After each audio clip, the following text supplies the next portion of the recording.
Willie! Ay, Sana marami kayo huli. ito si Tito Emoy Oh. Kami nanguha kami ng mangga. Saka si Brother Bong at si brother natin. Ayan, madalas to rito ang nangangaso ng ibon. Ibon. Oo, napaka virgin tong napuntahan namin. Nakita nyo naman, virgin na virgin yan. Nakita nyo nakapamaril kami sa may gilid ng batis. Eto. Hindi ko lang nakuhanan yung batis at pagod na. Ang hirap kasi pumunta ron eh. Yan. Okay. Good day. Ayan, may santol. May mangga. May buko pa kanina. Kaya lang hindi na namin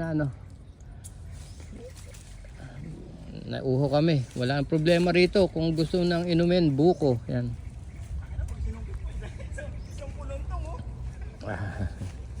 Saan? Sampuluntong? Ayan. Ay yan. Ipang sasahog ko dito sa Halos dikit-dikit At pansasahog ko dito sa aking tilapia.